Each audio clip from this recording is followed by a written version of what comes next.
안녕하세요. 맥키네지의 투자 클럽입니다. 자, HLB 13일 만에 이제 수급상 좀 변화 흐름이 좀 나타났죠. 자, 주가 42,000원 이제 회복이 중요한데요. 자, 내일의 투자 전략까지 한번 살펴보도록 하겠습니다. 그리고 먼저는 이제 미국 시장 흐름부터 개장 전 분위기부터 한번 살펴봐 드리도록 하겠습니다. 지금 이제 선물 시장 흐름 보면요. 나스닥 선물 같은 경우에는 1.16% 하락.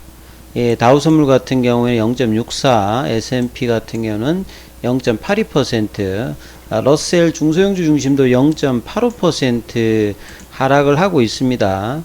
이 타이틀만 좀 살펴보면 나름 이제 릴리프 랠리가 조금 이제 희석되면서요. 다시 이제 선물 지수가 하락하는, 이거 이제 장기채물 관련되는 부분들이 영란은행이 장기물들을 좀 이제 매입하면서 좀 내려갔다가 이게 일시적인 부분이잖아요.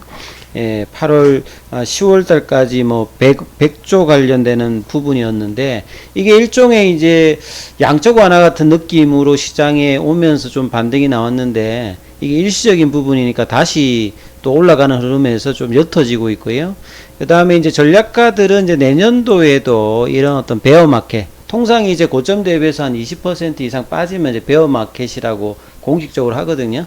그래서 이런 부분들이 내년도까지도 계속 될 거다. 이런 어떤 타이틀들이 많이 나오고 있습니다.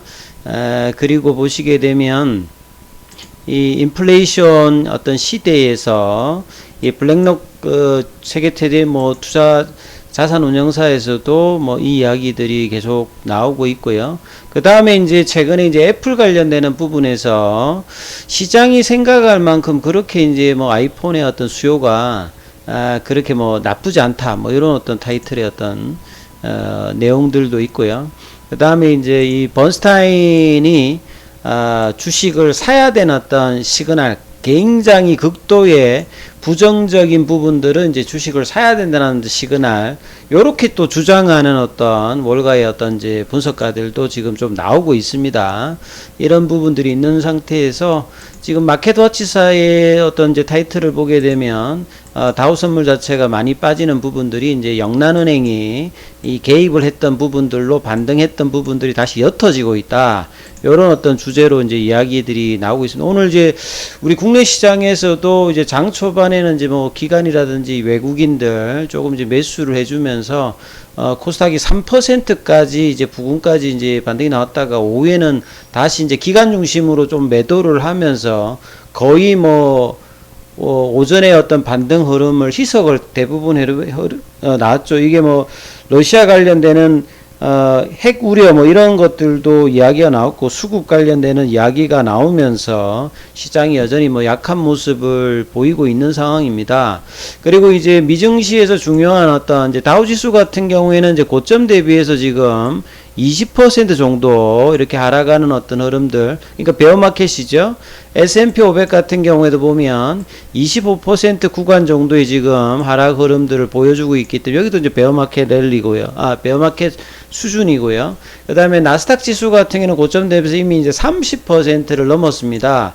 보통 통상이 이제 20% 30%라고 하는 것은 경기 침체기에 이제 빠질 수 있는 수준인데 이 이상 이제 빠지느냐 여부는 이것을 능가하는 금융위기급의 어떤 흐름들이 나오느냐 안 나오느냐 여기에 좀 사실 달려있죠. 그러니까 침체 관련되는 부분들은 충분히 이제 반영한 지수되어 있는데 이 지수대에서 바운딩이 이제 나오기 위해서는 추가적인 우려감이 없다라고 하면 여기서 이제 빨리 가든 천천히 가든 나올 수 있는데 이것 말고 이 금융위기급의 이야기, 마치 이제 2008년 9년도에 이제 미국발 이제 금융위기가 나오고 난 다음에 유럽에서 뭐가 빵 이제 터지고 난 다음에 이제 상승을 하고 난 다음에 이제 옆으로 갔던 어떤 구간인데 지금도 그러한 어떤 시점의 어떤 분위기들이 지금 이제 글로벌 금융시장에 나오고 있다. 이 부분들을 인지를 하시면 될 것 같아요.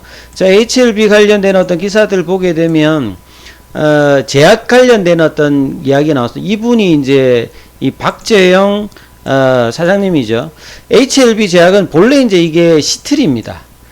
시트리가 이제 외국계 이제 제약 관련되는 공장을 뭐 파는 것들을 인수해 가지고 초기 이제 설립자가 했다가 이제 그분은 이제 나가고 그 뒤에 이제 2019년도 이제 메디포럼에 인수되어서 이제 이름이 바뀌었죠. 그러다가 2020년도에 HLB 그룹 쪽에 이제 뭔가 좀 회사가 조금 그 구조조정을 하는 어떤 단계에서 240억인가요? 그래가지고 HLB 그룹에 인수되어서 본래부터 이제 HLB 제약은 좀 이제 주로 하던 게 이제 그 일종의 이제 플랫폼 관련되는 기술이겠죠.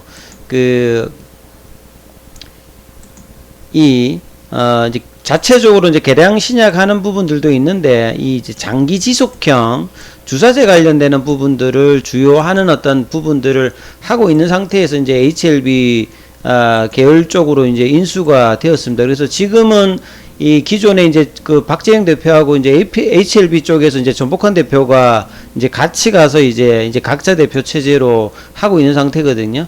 이분 같은 경우에는 이제 뭐 셀트리온, 제넥신, 대웅제약 이런 곳에서 여러 뭐 백신이라든지 단백질 항체 치료제 이런 개발 경력을 가진 바이오 의약품에 나름 이제 좀 관심이 있는 형태라고 봐야 되는데 실적 자체가 HLB 제약이 개별 기준으로 보면 2020년도까지 한 400억이니까 큰 뭐 이렇게 제약사는 아니에요.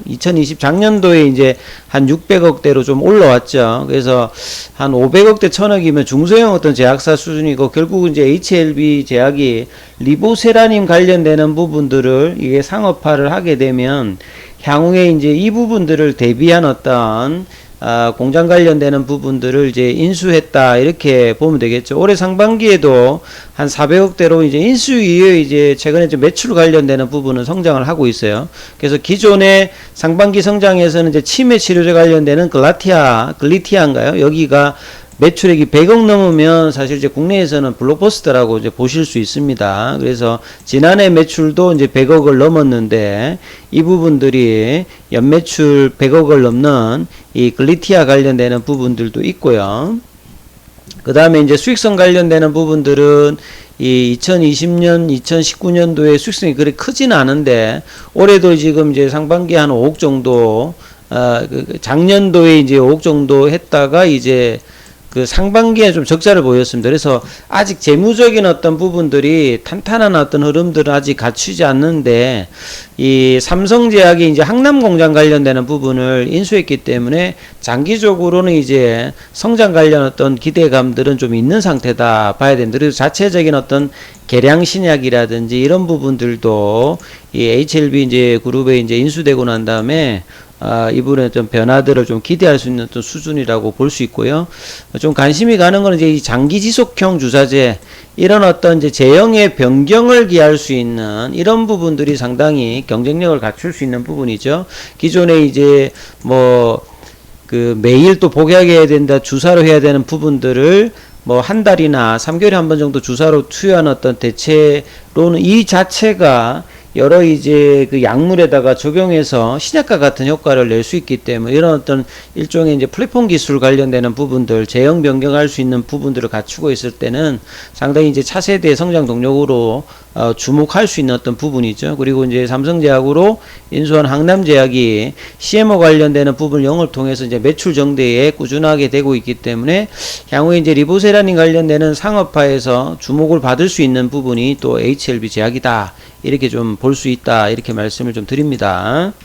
자, 그리고 어제도 이제 말씀드렸던 이제 중피종 관련되는 부분에서 HLB가 이제 그 지분을, 최대 지분을 가지고 있는 베리스모 관련되는 부분, 외신에는 이제 보도가 상당히 많이 되었어요. 예, 보시게 되면 FDA에서 인체에 이제 투여하게 되는 신키르 110 관련되는 부분에서 이 메소텔린 관련되는 부분들은 정상적인 어떤 이제 이 막 단백질 관련되는 부분에서는 많이 이렇게 그 발현이 많이 안 되는데 특히 이제 중피종이라든지 뭐 이런 쪽에서 이제 암이 이제 발생하게 되면 많이 나타나는 표적 항원으로 이제 타겟을 할 수 있는 어떤 부분이다. 이렇게 보시면 되는데요. 그래서 이제 FDA가 승인을 했다. 이 희귀의약품 관련된 부분까지 이제 데지네이션 지정을 해서 내년도 이제 임상 관련되는 승인을 받았기 때문에 기대가 되고 있는 어떤 이런 내용들이 이제 언라이브에도 이제 게재가 되었다. 이렇게 좀 보시면 되겠죠. 그 관련된 어떤 내용을 다시 한번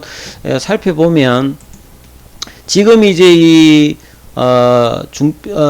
이 중피종 관련되는 부분들, 여기에서 이제 승인, FDA에서 승인 받은 게 이 페맥트릭시드, 이건 본래 이제 이 폐암 쪽에서도 이제 기존에 이제 그 세포 독성 항암제하고 이제 쓰였던 부분들인데, 이게 이제 2004년도에 1112의 화학요법 관련되는 부분이 승인받았고요. 최근에 이제 2020년도에 이 브리스톨 마이어스퀘어의 이 니볼루밤은 그 옵티보죠. 예, 그 다음에 이필리무맘은 이제 여보입니다. 그래서 브리스톨 스퀘어 이 마이어스퀘어의 이 두 가지 이제 면역감문 억제제들을 이 병용으로 해가지고 이 승인을 받았는데, 면역항암제 이 부분들 자체가 기존 화학요법과 비교해가 부작용을 높이고 생존율을 높일 수 있는 걸로 평가를 받았는데, 극적인 이제 치료 효과는 아직 이제 보이고 있지 않아요. 그래서 이제 임상 3상을 통해 가지고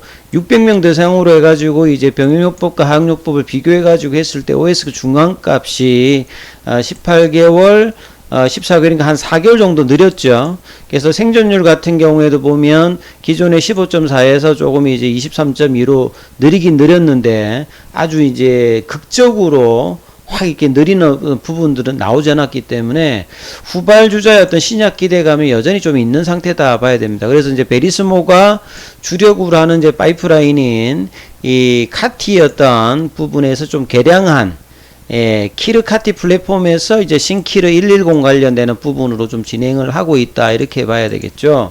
그래서 내용을 조금 더 이제 보게 되면 HLB 그룹이 이제 최대 주주로 있는 상태에서 FDA 승인을 받고 희귀의약품으로 선정이 되어 있는 상태에서, 이 기존에 이제 이 T세포가 있는데 T세포 앞에 리셉터가 암 항원인자를 이제 인지 못하는 어떤 T세포의 단점을 개량한 게 이제 카거든요. 인공적으로 앞에다가 이 항체 중에 일종의 절편들, 이 항원을 좀 이제 암세포 항원을 인식할 수 있는 항체 항원을 결합한 부분들을 이제 앞에다 달고 한 게 이제 카티입니다. 이 카티의 어떤 조금 이제 개량을 한 게 이제 키르카티 플랫폼이거든요. 그래서 기존에 이제 혈액암만 하는 어떤 상태에서 이 고용암 쪽으로 확대했는데, 고용암 쪽을 확대할 때 이제 그 혈액암 쪽에서는 CD19 관련되는 부분을 타켓을 많이 한다면, 고형암 쪽에서는 이 메소텔린 관련되는 부분을 많이 하는데, 이 메소텔린 관련되는 부분들이 많이 이제 활성화되어 있는 게 중피종도 이제 거기에 있기 때문에 이 키리카티 플랫폼을 여기서 좀 적용한다, 이렇게 보시면 되겠죠. 그래서 이 부분 관련해서 이제 이 베리스모가 이제 내년도 임상을 관련되는 부분이 있기 때문에 상당히 좀 중요한 부분이고요. 이 중피종은 이제 일종의 G급암입니다. 과거에 이제 성면 관련되는 부분이 이제 국내에서도 2015년도에 금지가 되었는데요. 이 성면 사용이 금지되었더라도 이 잠복기 자체가 굉장히 길기 때문에 2045년도에 이 악성 이제 중피종 환자가 최고조에 이를 걸로 보기 때문에 시장이 작지가 않습니다. 특히나 미국 쪽에서는 여전히 이제 성면 수입량이 있는 상태이기 때문에요. 이번 희귀의약품 지정이 되고 이 부분이 나중에 이제 신약으로 개발이 된다라고 하면 상당히 좀 의미 있는 어떤 결과들도 볼 수 있다, 이렇게 봐야 되겠죠. 자, 차트를 통해서 보시게 되면 그래도 어제 이제 한 4만원 이탈을 했다가 오늘 또 이제 장중에 42,900원까지 올라갔다가 시간에는 한 3배 정도 빠졌습니다만 수급상에 좀 변화가 좀 생겼습니다.